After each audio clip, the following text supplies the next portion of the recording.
السلام علیکم ورحمۃ اللہ وبرکاتہ۔ کبھی آپ نے سوچا ہے اگر ڈیٹنگ حرام ہے تو پھر انسان کسی کو پہچانے کیسے؟ آج کے دور میں تو محبت ایک فیشن بن چکی ہے، جہاں ہر طرف ڈیٹنگ، چیٹنگ، کپل گولز کی باتیں ہوتی ہیں۔ مگر ایک لڑکی تھی عائشہ، جس کا دل کچھ اور چاہتا تھا۔ وہ محبت چاہتی تھی، مگر ایسی جو اللہ کے لیے ہو، ایسی جو پاکیزہ ہو، حلال ہو اور ایمان سے جڑی ہو۔ چلو میں تمہیں عائشہ کی کہانی سناتی ہوں، ایک ایسی کہانی جو حیا، یقین اور سکون سے بھری ہے۔ عائشہ کی زندگی ایک عجیب سی الجھن میں تھی۔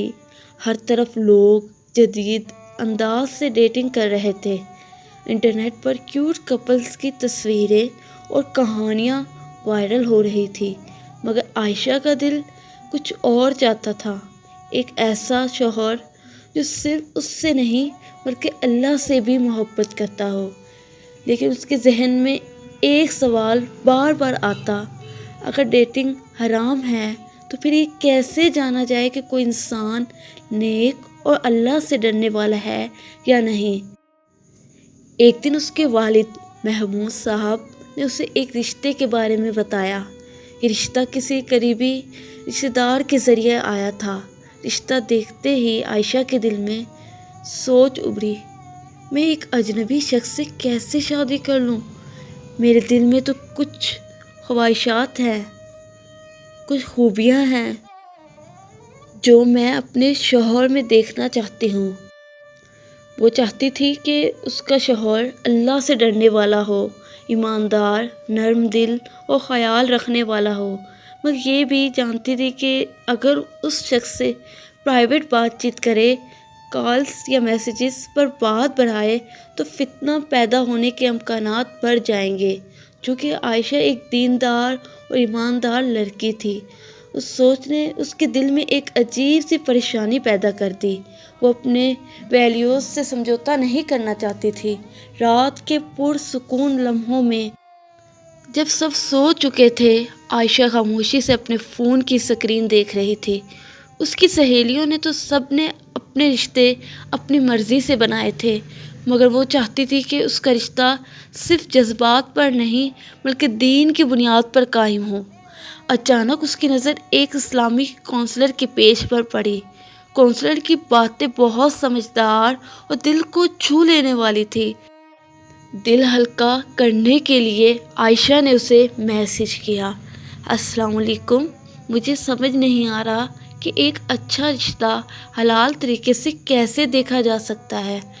ڈیٹنگ تو حرام ہے، مگر بغیر جانے سمجھے شادی کر لینا بھی تو رزق ہے، پلیز میری رہنمائی کریں۔ کونسلر نے فوراً جواب دیا اور کال پر بتایا، اسلام نے بہت آسان اور حلال طریقہ بتایا ہے، تم اپنے رشتے کے امیدوار سے جتنی بار چاہو مل سکتی ہو، بس ہر ملاقات میں اپنے محرم کو ساتھ رکھو، اس طرح تم اس کے مزاج کو بھی سمجھ سکو گی اور اپنی عزت و حیا کی حفاظت بھی رہے گی۔ یہ بات عائشہ کے دل کو لگ گئی۔ یہ تو ایک درمیانی راستہ ہے، نہ حرام تعلق نہ اندھی شادی، بلکہ ایک حلال اور محفوظ اور عقل مندانہ حل۔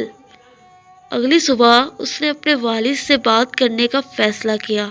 وہ جانتی تھی کہ شروع میں انہیں حیرت ہوگی۔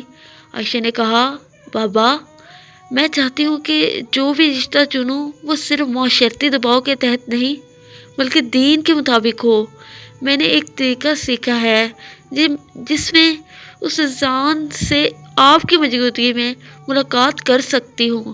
یہ طریقہ بالکل شریعت کے مطابق ہے۔ محمود صاحب نے حیرانی سے کہا، بیٹا، ہمارے خاندان میں ایسا کبھی نہیں ہوا۔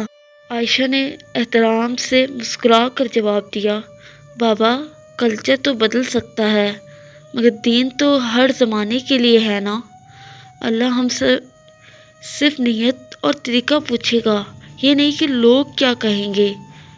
باپ نے بیٹی کے اخلاص کو محسوس کیا اور آخرکار اس کے فیصلے سے متفق ہو گئے۔ ایک ہفتے بعد ایک سادہ سے ریسٹورنٹ میں ملاقات طے ہوئی۔ عائشہ اس کے والد اور وہ شخص کریم ایک دیندار، با اخلاق اور سنجیدہ انسان تھا۔ بات چیت کا آغاز عام باتوں سے ہوا، پھر آہستہ آہستہ گفتگو گہری ہوتی گئی۔